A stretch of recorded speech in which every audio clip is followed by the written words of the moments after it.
Coming up, we've got a great New Year's edition of American Black Journal. We're taking a look back at some of the guests we had on the show in 2024. We'll have highlights from our conversations about current issues in the African American community, in the arts, and in the Black church in Detroit. So sit back and relax and enjoy this special episode of American Black Journal. From Delta faucets to Behr paint, Masco Corporation is proud to deliver products that enhance the way consumers all over the world experience and enjoy their living spaces. Masco, serving Michigan communities since 1929. Support also provided by the Cynthia and Elsa Ford Fund for Journalism at Detroit PBS. DTE Foundation is a proud sponsor of Detroit PBS. Among the state's largest foundations committed to Michigan-focused giving, we support organizations that are doing exceptional work in our state. Learn more at dtefoundation.com. Also brought to you by Nissan Foundation and viewers like you. Thank you.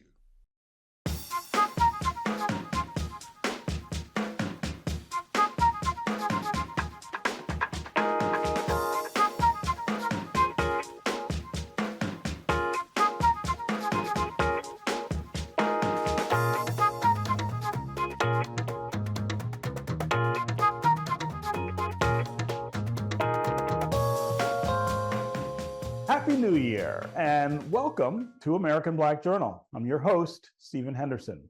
As we kick off 2025, we're looking forward to bringing you yet another year filled with great guests and important conversations that have an impact on the African American community. Today, we're taking a look back at some of last year's episodes.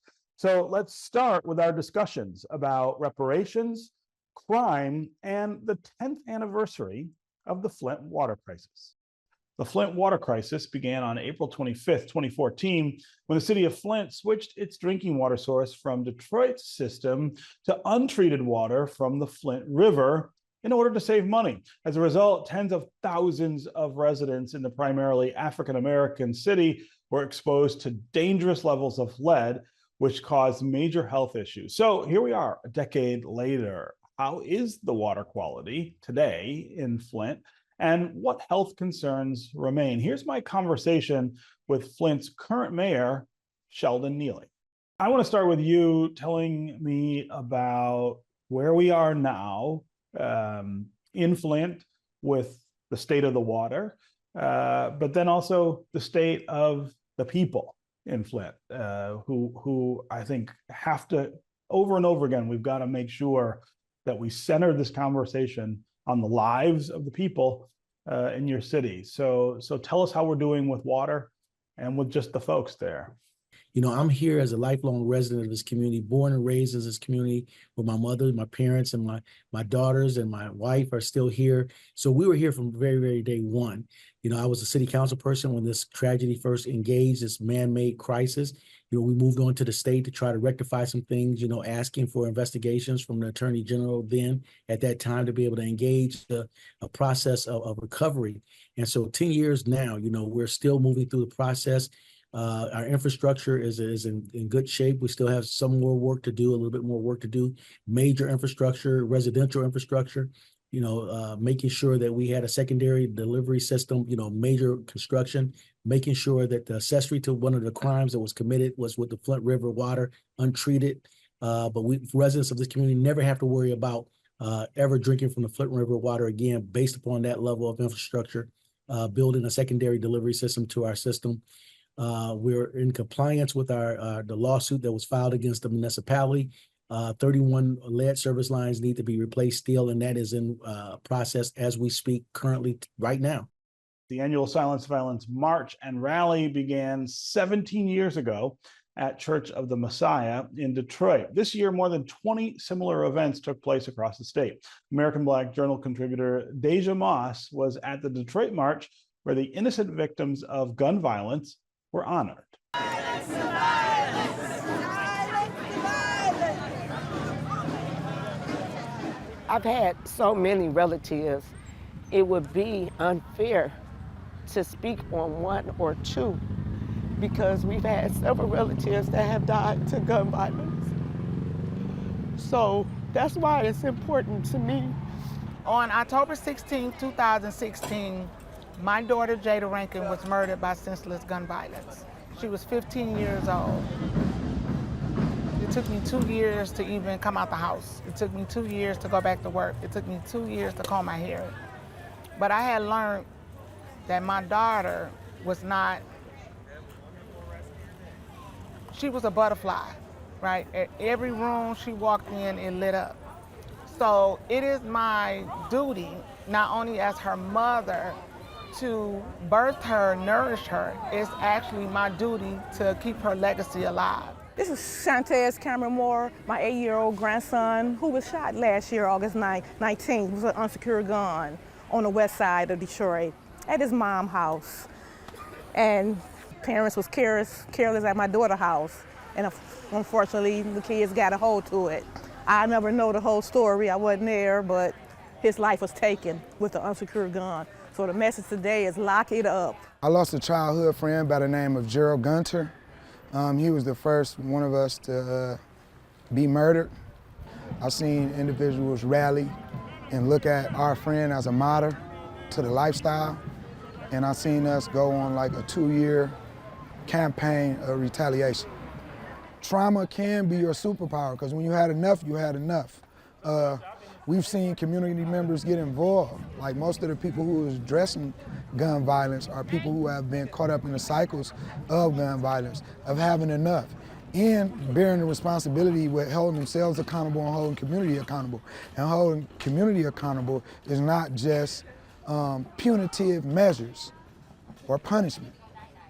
Holding community accountable is figuring out how do we show up as responsible elders, peers, in addressing it. American Black Journal teamed up with Bridge Detroit recently for a virtual town hall that was titled Making Amends, the Quest for Reparations. Our panel of guests talked about the work of the Detroit Reparations Task Force, the history of discrimination against Black Detroiters, and reparations efforts in other cities. Catch us up. Where are we with the monumental effort, really, that you guys have to undertake to just start figuring out what the scope of this issue is? You know, I'm going to start it like this. Weeping may endure for a night, but joy cometh in the morning. Last year, when me and you talked, we was going through some difficult periods, but I think we're now on track. When Robert Simmons came to Detroit last year, yeah, we were trying to find our way, but Robin got us on the track about where do we need to go, and that was like to start with a harms report. Then after that, we got involved with University of Michigan, and University of Michigan was doing the harm report. And then after that, with my relationship with the regional aspect of Robert Wu Simmons' municipal reparations, I met Linda Mann some years ago, and she came in and she did the what we call the impact report. You got the harm report and the impact report, and so you know we're really trying to get on track to get this report done by October. Sydney's been really doing a fabulous job doing in the inner workings of it. I'm just looking at the big picture, and Sydney can elaborate a little bit more on the internal aspect of it, but I think we're well on our way to getting this report done. We're starting to work on the outline for our report. So we want to make sure that this report not only goes to City Council, but that it's something that can be consumed by the residents and make sure that they're informed. They know what type of programs we're working on. We are going to be releasing quite a few surveys over the next couple of months to really engage with our community, to make sure that they have an opportunity to engage and give their input, to make sure that their voices are amplified in this process.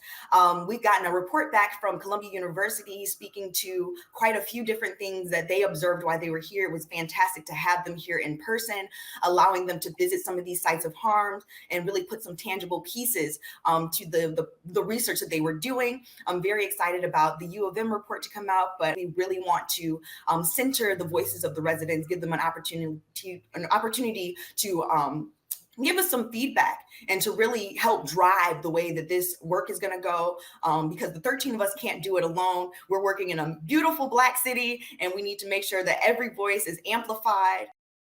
Throughout the 56 years of this television program, we've spoken with talented African Americans who excel in the arts, and last year was no different.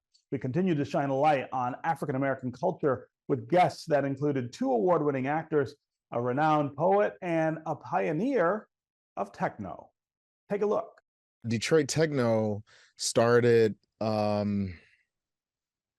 with Juan Atkins and Rick Davis, Cybertron. That was the beginning. And by the time I came around, my cousin had done Technicolor with Juan, and I would play basketball in the backyard listening to Kevin and Derek's music and listening to Jeff Mills on the radio as the Wizard. So by the time I got in, you know, it was already primed and well-oiled, early baby machine. So when I had the opportunity to meet Derek, I thought he was Big Brother Almighty when I first met him, and went down to the Music Institute and partied down there with just this multicultural crowd of people that were coming down, people that I knew from when I went to Cass, you know, people that I knew when I went to Cooley, people that I was meeting when I was going down to the shelter at St. Andrews Hall, that club, you know. So I was seeing these amazing things that were happening on a multicultural level that was way different than anything that I had experienced before. So I was happy to be a part of it, and I knew that it had to be my destiny. So I wanted to start this conversation going back to your first reading at Birdland. And that story was really interesting to me about how that came to be. Can you recount that moment for our viewers? I'll never forget, my mother is a jazz fan. And so when my second book came out, Black Judgment, I thought, well, what would be the most perfect place to have the debut of that book? And I thought Birdland. And Birdland was down. That's in the old days when Birdland was down. And it's New York, you know, and of course the New York Times was up. So a lot has changed since then. But I just went and went down because on Mondays, almost nobody's in the clubs. And I just went downstairs and said, you know, I'd like to meet Mr. Logan, because that's who Logan and Wilson Pickett owned Birdland. Okay. And he said, I'm Harold Logan, who are you? And I'm Nikki Giovanni, I'm a poet, and I'd like to have a reading at your club. And he just looked at me like, what? And I said, well, you know, you're closed on Sunday. That's in the old days when they were closed on Sunday. I said, you're closed on Sunday, so I was thinking to have a reading at your club on Sunday. It's okay with you? And he said, well, what you going to pay me? I said, oh, Mr. Logan, I don't have any money. I'm a poet. You know, that's a silly question.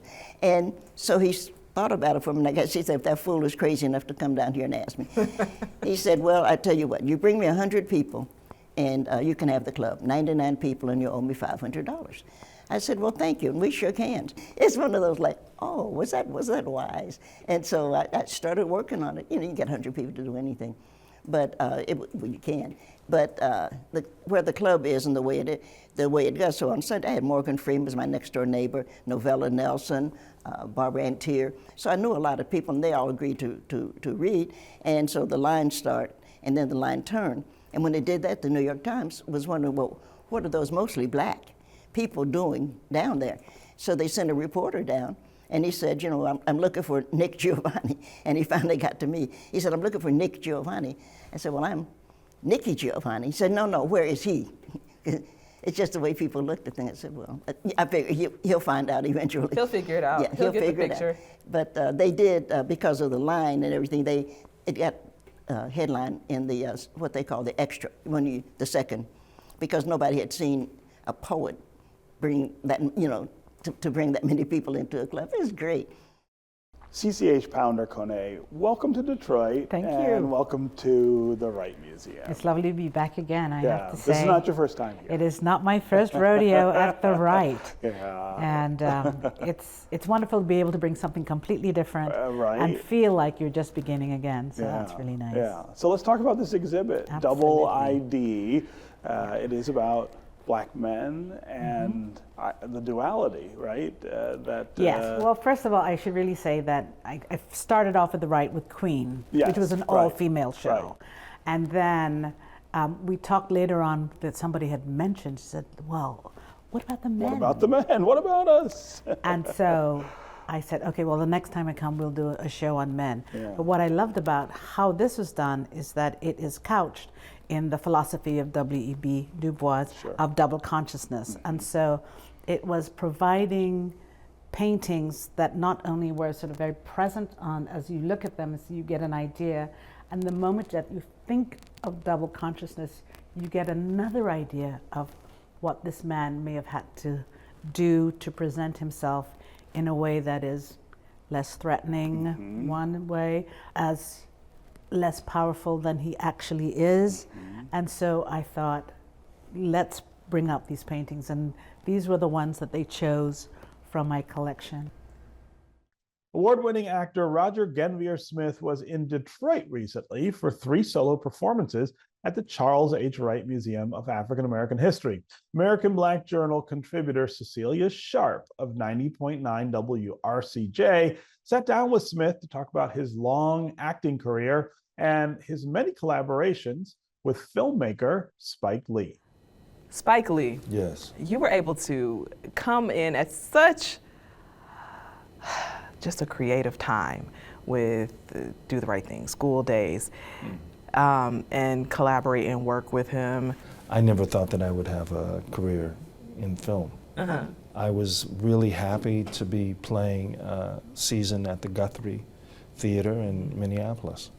And I went to see this film called She's Gotta Have It. And I sat through it twice. And I said, who is this guy, Spike Lee, and what is he doing next? So I was able to finagle a cattle call audition. How did you finagle this cattle call? Is this top secret? Just like it, no, just like everybody else. I mean, Okay. I stood in line with 100 other people to tell a joke, to do, you know, sing a song and do a little bit from the script for this film called School Days. And Spike Lee thought that I was demented enough to play a, you know, fraternity pledge named Yoda, and we've been working together ever since.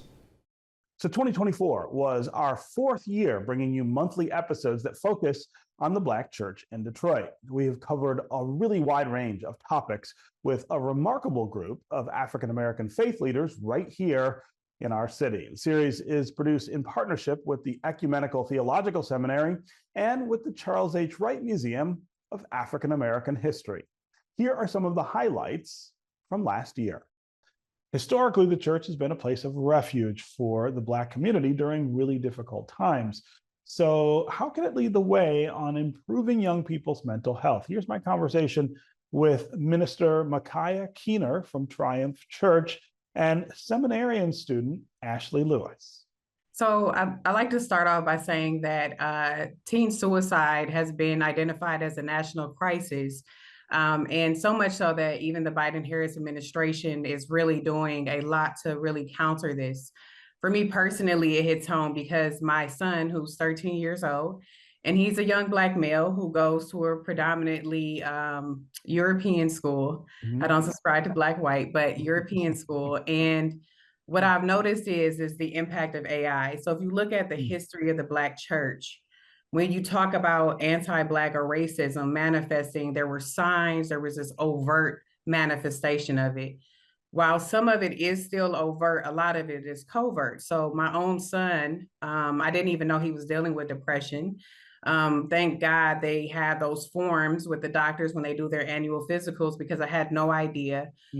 But part of it was because of bullying. And he talked about how in social media, those algorithms he was noticing with his within his friend group. And so then there was all of these different racial, and not just towards African Americans, but towards other racial ethnic groups as well.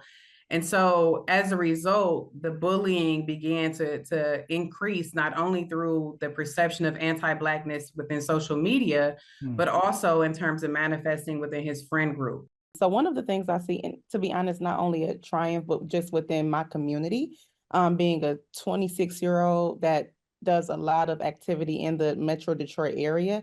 A lot of our young people are eager for God. They're eager for Christ. They're eager to be a part of a church. They're eager to be a part of that community. They just don't know where to start. Yeah. And I think that is the role of the church, especially in this season, is to hold their hand and give them a GPS. I think that's what the church should be. It's a GPS to kind of just help young people navigate and walk through life. A lot of them have questions about mental health. A lot of people raise up questions about depression. Is God mad at me because I'm depressed, because my mental health is declining? And so I think that the church should serve in a role of holding their hand and walking with so many young people and just guiding them to what that looks like to integrate faith and mental health. What do you see as the Black church's role in preparing their congregations for the elections?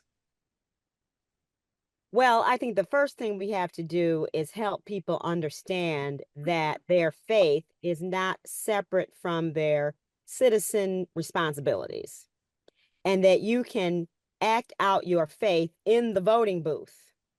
And I think that we have a rich history of Christians, Black Christians in particular, and Christians of all faiths, who have sacrificed so that we could have the right to vote.